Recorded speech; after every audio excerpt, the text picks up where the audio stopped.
the Fantasy Source Baseball Podcast. My name is David A. Arnott, sitting here with Bill Bender, and in perhaps the most exciting fantasy news of the week, Albert Pujols started a game at third base. Now, what does that tell us about fantasy? It tells us that it's a very different world because in some leagues now he can be put in at third base for the rest of the season, and whoever has him has a very big advantage. Also, Tony La Russa and Albert Pujols seem to leave the door open that he might play third base a few more times this year, and that in turn leaves the door open, then leads with more restrictive eligibility rules. He might qualify at third base there too. Yeah, and obviously with Pujols, if he gets that eligibility in third base, because we were talking leagues that have 5 starts, 10 games at the position, that's the norm. If he is eligible at that position, I think he once again becomes the most important player in fantasy baseball because, yeah, he's at first base. Yeah, his numbers aren't what fantasy owners want out of the top pick guy right now.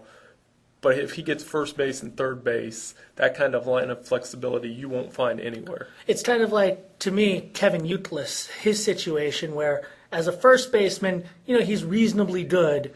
Pujols being one of the top players in the game, period. Even a reduced Pujols, though, suddenly becomes one of the top third basemen in the game and thus one of the top hitters, period, in fantasy baseball, considering that Jose Bautista is the only one in his lead at that position, I think, with Evan Longoria kind of approaching him, and maybe even a healthy David Wright, although that's now in question with that fractured spine. Yeah, he immediately becomes a top 3 third baseman at all times, and if not the top third baseman at all times. Like you said, Bautista has the power numbers to match, and they're a little bit better right now. And Adrian Beltre has the power numbers to match, and his average is about the same as Albert Pujols now, but who are you going to bet on that the average is going to get near 300? And that's the thing. Owners think Pujols is having a bad year, but I looked at it, and if you compare his numbers today with his numbers at the same time last year, you're looking at, right now, he's 259, 7 homers, 25 RBIs.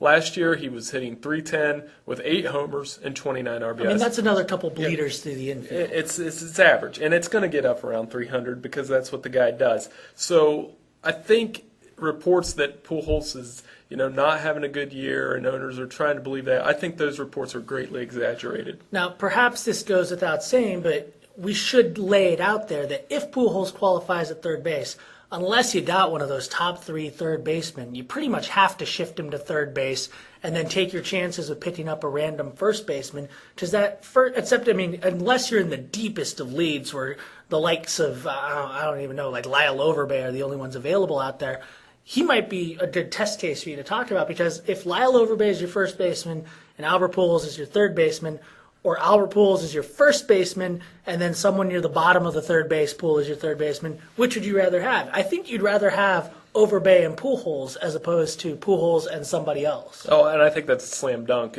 If you look, first base, the talent pool's deep enough that you could probably get away. If you're lucky right now, you might have Gabby Sanchez on your bench. You might have a guy like that. Even Paul Konerko, who is right now hitting at an elite first base level. I mean, the bottom line is there are so many guys there that you can play. Whereas, like you said, at third base, there's just not a lot of depth out there. I mean, I'm in a league struggling with Mark Reynolds, and I was playing David Freese for a while, and now I'm scrambling around every day. If I have Pujols at third base, boom, not worrying about it.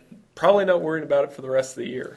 Now, who are the other players at the major league, maybe even guys who are at the minor league level right now that would be affected by Pujols taking up an increased role at third base? Well, I think it's really good for Lance Berkman because it gets him out of right field, and he's just at his age and his defensive skill set, I don't think he's good enough to play right field every day, and it puts him at first base, less injury risk. The guy's hitting. It's really good for Lance Berkman. It's not good for Freese, who we mentioned earlier. He might not have a job when he gets back, even though, you could see them working him in once he comes back from that injury. And it's not good for Matt Carpenter, a prospect that the Cardinals like at AAA Louisville, who he's hitting, I don't think, actually they're not Louisville, I think they're Memphis, sorry. But he is a guy that, he might not get a chance to get called up at this point in the season because of the moves that they're having. What do you think about Alan Craig, a guy who a move to third base for Pujols might open up some playing time for him?